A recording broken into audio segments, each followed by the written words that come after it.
He was halfway through Love Me Tender when he stopped. The guitar fell quiet. The lights found a small boy, standing alone near the front row, tears streaking his cheeks. This was the Las Vegas Hilton, summer of 19. If you think you've seen every side of Elvis Presley, wait until you hear what happened next. Stick with me. Because this night wasn't about music. It was about family. The band was mid-swing, horns sharp, the bass line walking steady. Then Elvis stopped, hand in the air, palm flat. The room froze. It was late July 1975.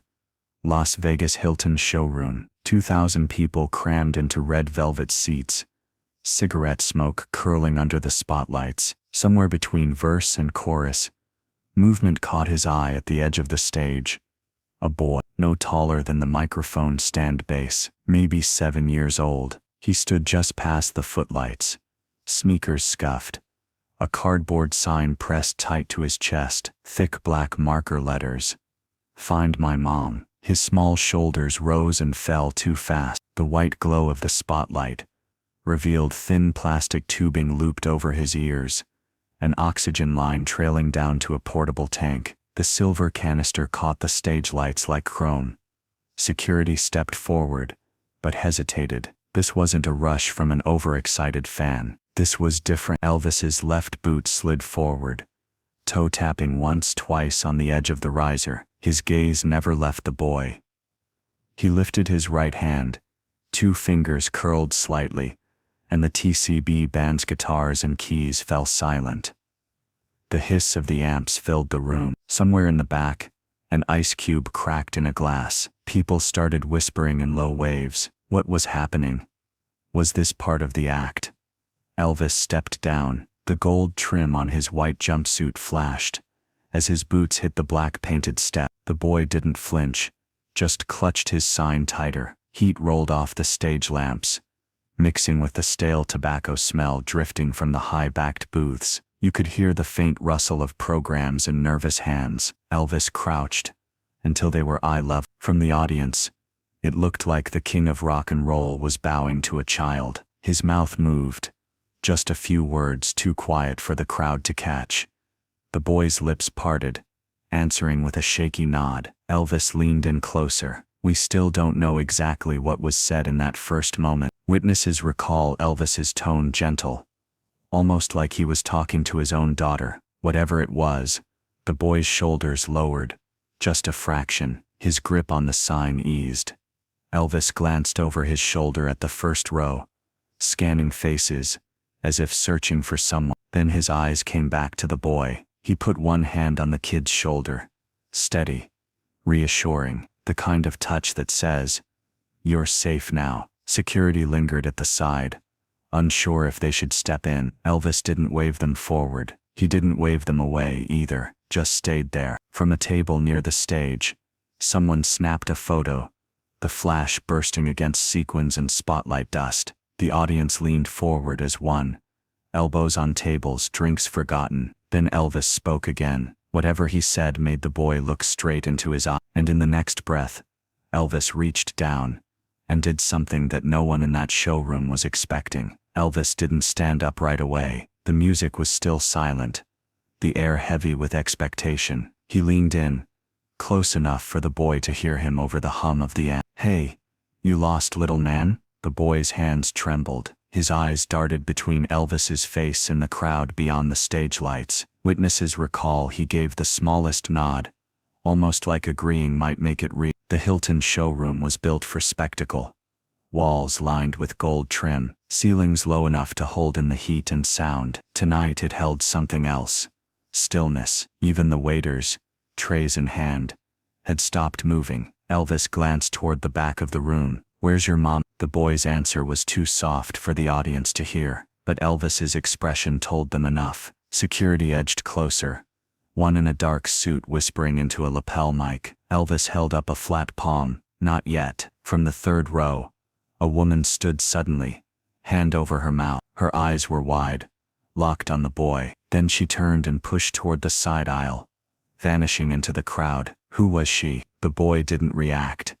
He hadn't even seen her move. The red velvet curtains behind the stage shifted in the air conditioning, folds catching the light. Somewhere near the bar, a glass hit the counter too hard, the clink echoing in the hush. Elvis turned back, crouching again. "What's your name?" His voice was warm, carrying just enough for the front rows to hear. "Danny." The name landed softly, but the crowd caught. You could almost feel the connection.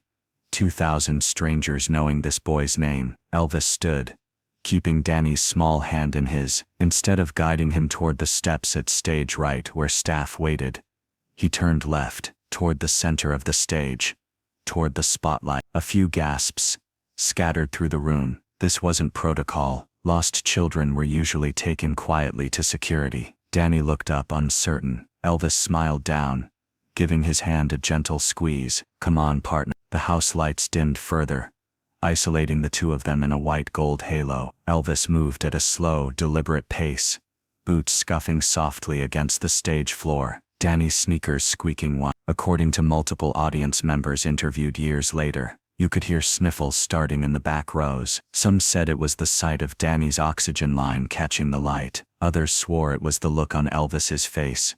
Focused, protected. When they reached the center mic, Elvis didn't call for security. He didn't signal for the band to start again.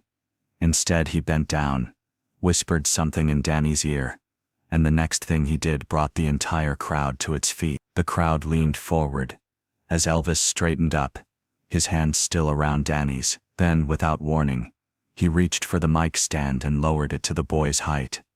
A ripple of laughter moved through the room, not mocking surprise. The Hilton showroom stage was warm under the spotlights, heat radiating off the lamps above. Dust floated in the light beams like tiny flecks of gold. Somewhere backstage, a guitar string twanged, someone tuning up, unaware of what was happening out front. Elvis crouched, his white jumpsuit creasing at the knees, and with a slow, careful motion, adjusted the clear oxygen tubing behind Danny's ears. He didn't rush it. He didn't hide it. The gesture was as intimate as a father tying a son's shoe. "All right," Elvis said softly. "You stand right here with me." He turned and gave a quick signal to the TCB band. James Burton hit the opening chords of "Love Me Tender." The audience let out a collective murmur, relief and anticipation in one breath. Elvis sang the first line, voice deep and steady. "Love me tender. Love me sweet." Then he looked down at Danny, nodded once. Danny took a breath through the small hiss of his oxygen line. His voice was thin, trembling, but it carried. The mic picked up every note as he sang the next words. The room exploded in applause before he even finished the line. A standing ovation in the middle of a song. Elvis laughed, genuine, belly deep, and joined back in, harmonizing with the boy. Their voices, one seasoned and rich, the other fragile and unsteady, somehow fit together perfectly. Phones didn't exist back then, but flashes popped from pocket cameras, freezing the moment in bursts of white light. According to one fan in the balcony, people were openly weeping. Some clasped hands, others just stood frozen, as if afraid moving might break the spell. As the final chord rang out, Elvis pulled the blue scarf from around his neck. It was damp with sweat, the silk catching the light. He leaned down and draped it carefully over Danny's shoulder. "This is yours now," he said into the mic, his voice carrying through the hushed room. "You earned it." The band began to vamp softly, ready for the next number. But Elvis didn't start. He was looking past Danny now. From the far side aisle, a shadow moved fast, too fast to be a server or usher. The movement cut through the low light, the shape of a woman pushing past chairs. The crowd noticed. A few whispered, pointing. Elvis's smile softened. His eyes followed her path. Witnesses recall her calling out a single word, sharp, urgent. "Danny." The boy froze, scarf still slipping down one shoulder. His head turned toward the sound, and from the edge of the shadows, the figure stepped into the light. It was someone who'd been searching for him all night. The woman stepped into the spotlight, breathless. Her hair was mussed, her floral dress wrinkled from pushing through the packed aisles, but her eyes, locked on Danny, were sharp with recognition and relief. Security moved instinctively to intercept her, but Elvis lifted a hand. "Let her through," he said, voice firm enough to carry. The faint hum of the amps filled the pause, mixed with the muffled clink of glasses from the back bar. Danny's scarf slipped further down his shoulder. As he let go of the mic stand, his sneakers squeaked against the stage floor as he ran to her. She dropped to her knees. The portable oxygen tank bumped against her arm as she gathered him into a hug so tight his feet lifted off the ground. It lasted longer than anyone expected. Long enough for the band to fall completely silent. The crowd didn't move, didn't speak, according to one usher near the back.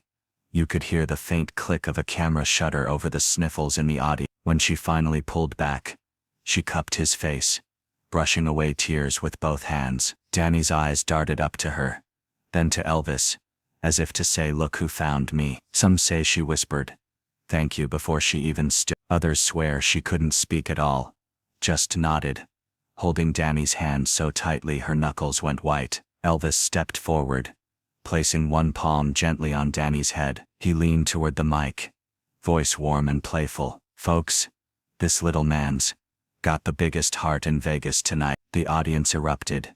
Cheers, whistles, applause pounding the walls. A few people stood and clapped above their heads. The bright stage lights caught the sheen of sweat on Elvis's brow, the silk of the blue scarf glimmering against Danny's small frame. Elvis bent down, kissed the top of Danny's head, and then stepped back, letting the boy and his mother move toward the stage stairs. His hand lingered in the air, almost like he didn't want the moment to end. But for Elvis, the night wasn't over.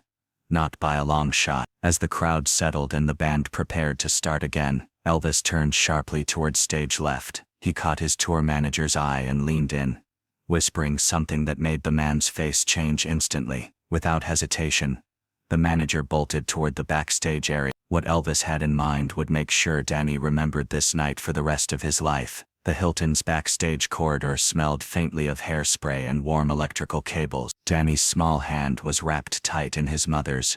As they were led past dressing room doors, the muffled thump of the band resuming on stage fading behind them. An usher in a gold-trimmed jacket guided them into a small dressing room. The carpet was deep burgundy, the kind that swallowed sound. A lit mirror threw a warm glow over the counter, cluttered with combs, bottles of cologne and a single paper cup of water. Danny's mother crouched beside him, still holding one hand against his back, as if afraid to let go. He clutched the scarf Elvis had given him, twisting it gently in his fingers. They didn't have to wait long. The door opened, and Elvis stepped in, still in his jumpsuit, still catching his breath between songs. He smiled, the kind of smile that didn't need an audience. In his hands was a small guitar, its polished wood reflecting the glow from the mirror lights. It wasn't a prop.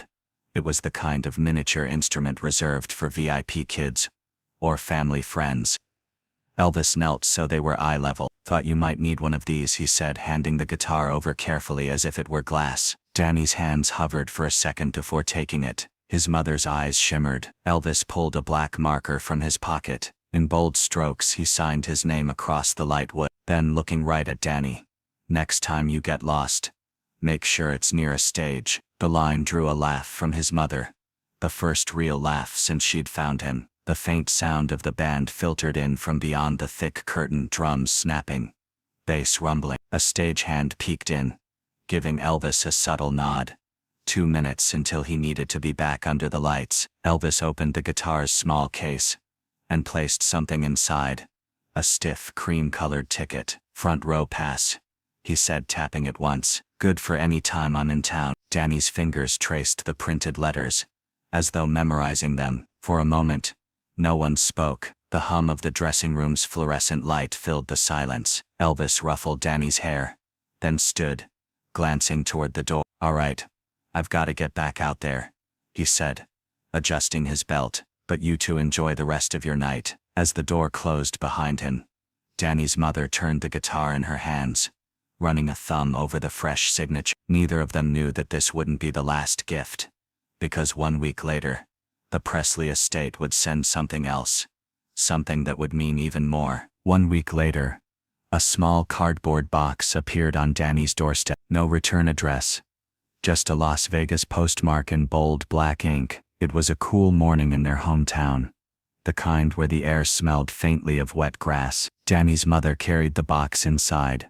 The sound of the tape tearing breaking the quiet. Inside, wrapped in crisp white tissue, was an 8x10 photograph. It showed Elvis and Danny on stage. Elvis leaning down, the blue scarf draped across Danny's shoulders, both smiling toward the spotlight. In the photo's background, the Hilton's shimmering stage curtain glowed gold. Danny ran his small fingers over the glossy surface, as if touching it might take him back to that night. His mother turned the photo over. On the back, written in blue ink, in Elvis's unmistakable script, "You'll always have a seat in the front row." Elvis, her breath caught. She sat down beside him at the kitchen table, the photo between them. "Do you know what this means?" she asked softly. Danny nodded without looking up. "It means he remembers me." According to family friends, Danny kept that photograph framed on his bedroom wall for decades. When visitors asked, he would tell the story, not about the guitar or the past, but about how the king of rock and roll stopped everything for him. And here's the part of the story you might not know. The blue scarf Elvis gave Danny wasn't a souvenir shop trinket. It was part of his personal show set.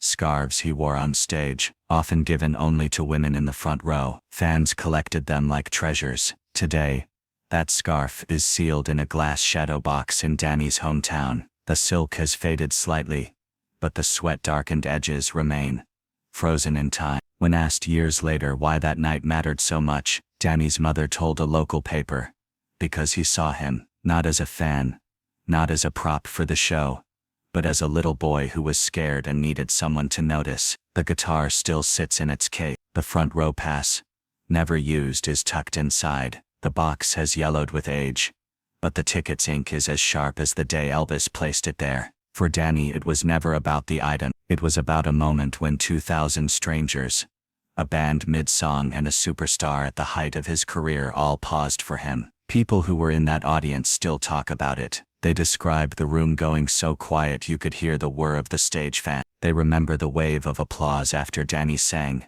the sound rolling from the back rows to the stage, like a rising tide. The true legacy wasn't the guitar, or the scarf, or even the letter. It was that in an era of strict show schedules and polished routines, Elvis Presley broke the script for one child, and everyone there witnessed it. Some moments don't fade. They grow louder in memory, carried forward by the people who felt them. If this moved you, share it with someone who believes kindness can stop a room. And tell me, what's the one moment in your life when a stranger changed everything?